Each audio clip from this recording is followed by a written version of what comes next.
Bueno, ese es un primer momento. Jesús se refiere, por ejemplo, a los poderes de manera no muy sistemática. Sí dice que los poderes oprimen, que Herodes es una zorra, que las cosas deben de ser distintas entre los cristianos y no de acuerdo a los puntos que tienen como esenciales los poderes políticos y demás, pero no va mucho más allá. Quizá más su crítica es en la manera en que va construyendo una comunidad alternativa, que en el discurso, ¿no es cierto? Bueno, ya cuando Jesús muere, es resucitado y empieza la historia de la iglesia, formalmente, vamos a decirlo así, el domingo de Pentecostés, ¿no? Irrumpe el Espíritu Santo. ¿Qué condiciones se encuentran ustedes que va viviendo o que vive la iglesia cristiana? Yo creo que desde ese momento hubo persecución, del momento en el que inició, pero por parte de los judíos. Esa es muy importante. ¿Quién los perseguía? Los judíos, ¿no es cierto? ¿Recuerdan ustedes que dice que estaban en Jerusalén y los empiezan a perseguir y de ahí se dispersan a muchos lugares? Y eso trae una repercusión de que quienes son los que salen, los que son perseguidos, pues a dónde van predicando. Pero es muy importante esto que les ha dicho Joaquín. ¿Quiénes los perseguían? No era el poder romano, eran los propios judíos que estaban en desacuerdo con este grupo de cristianos que estaban, para el punto de vista de ellos, hablando de una cosa muy distinta que tuviera que ver con el Mesías esperado por Israel. Entonces, en un primer momento hay persecución por parte de otros judíos. Pero el poder romano, ¿qué actitud tenía frente a la iglesia? Bueno, lo que más que quería comentar, que a mí me llama mucho la atención, el segundo capítulo de Hechos, donde pero el discurso de Pedro. Sí, el discurso de Pedro, porque yo siento que la actitud que tomó Pedro pues, fue muy valiente, pero no dejó de hacer revuelta, porque incluso menciona todos los pueblos, todos los individuos que venían de diferentes pueblos, y menciona como que eran que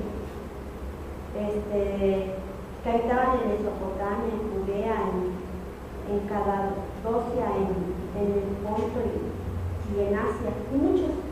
Entonces, yo pienso que el grupo pues al ver la escena y que ellos entendían lo que Pedro estaba hablando, pues tuvo que provocar algo, ¿no? Claro. Bueno, esa es una de las preguntas. ¿Qué provocó? A lo mejor habría que leer otra vez detenidamente. Pero estamos primero diciendo que este primer momento, quienes persiguen a los cristianos son predominantemente las autoridades judías que están en contra de lo que los cristianos hacen. Pero por parte del poder romano hay una especie así de indiferencia, porque eso es una cosa de las sectas judías y a nosotros, mientras no nos causen problemas políticos, no nos interesa.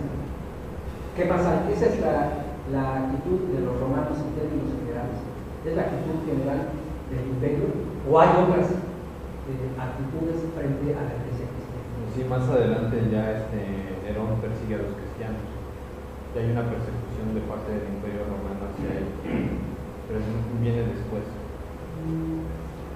Hay esta persecución de los judíos, después en términos generales por parte del imperio romano dejar hacer una especie de indiferencia o de mantener las cuestiones en los márgenes. No tiene muchas repercusiones para los intereses del imperio romano, pero conforme el movimiento va creciendo, va ganando visibilidad, va ganando influencia, empieza a hacerse visible una amenaza. Y el imperio romano empieza a ver ese efecto como una amenaza política. De tal manera que en el Apocalipsis Juan ya está escribiendo y habla de la bestia, y habla del dragón, y habla de manera simbólica del imperio romano y el emperador, que son insaciables y que están ya persiguiendo a la iglesia cristiana. Ahí ya hay una oposición total, hay una hostilidad abierta por parte de los poderes políticos en contra de la iglesia cristiana. Esta situación ya de persecución o de hostilidad por parte de las autoridades romanas tiene sus altibajos. A veces disminuye, a veces se incrementa y tiene una etapa muy fuerte cuando, de acuerdo a lo que nos dice la tradición histórica, nosotros sabemos esto no está en el Nuevo Testamento, pero la tradición histórica dice que mismo Pedro y Pablo fueron sacrificados en Roma, que fueron ajusticiados, fueron asesinados por uno de los momentos de esta persecución. Muchos de los cristianos sufrieron penas de muerte porque por negarse a rendir servicio incondicional al Imperio Romano. Entonces, esta realidad se mantiene en el siglo II, siglo III y se modifica a principios del siglo IV. El libro, y también el de Samuel Vila, nos habla de estos primeros 3 siglos y nos dice, nos narra algunos testimonios personales, algunos elementos muy puntuales de cómo los cristianos en esos primeros 3 siglos enfrentan y confrontan la hostilidad del Imperio Romano. Como dije, tiene sus altibajos.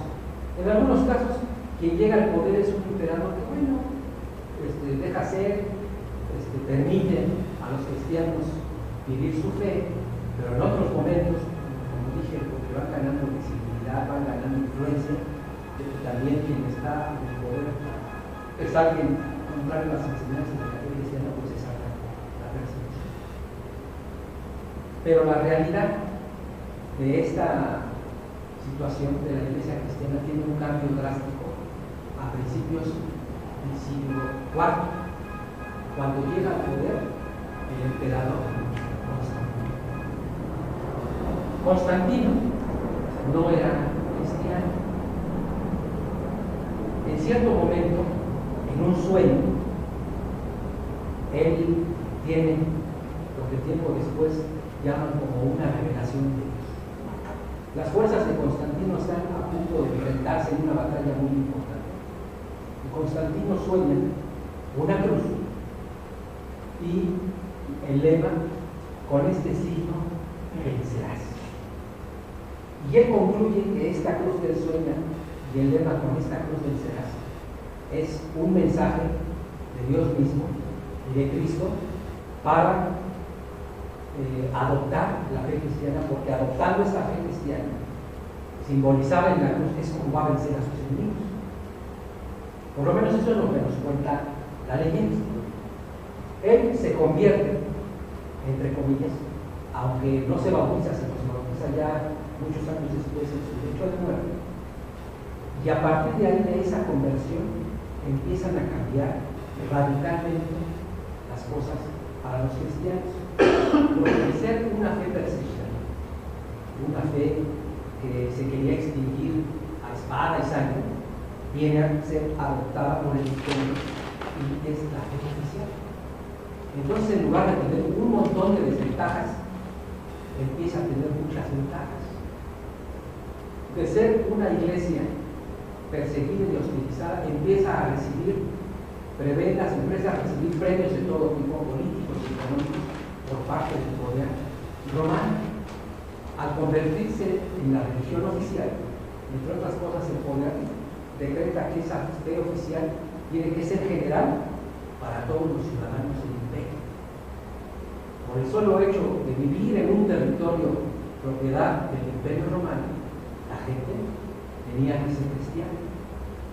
Y la manera de ser cristiana era hacer bautizos masivos y dar todo tipo de facilidades para que los liderazgos cristianos, los obispos, los líderes, pues estuvieran adoctrinando a la población en general. Entonces, así, al haber esas ceremonias masivas de conversión, entre comillas, pues la sociedad se hizo cristiana.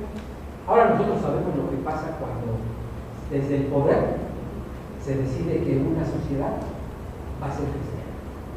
Pues las motivaciones para que muchos se conviertan son variadas. Algunos a lo mejor lo hacen sinceramente, muchos lo hacen por simulación, siguen manteniendo sus antiguas creencias, pero simulan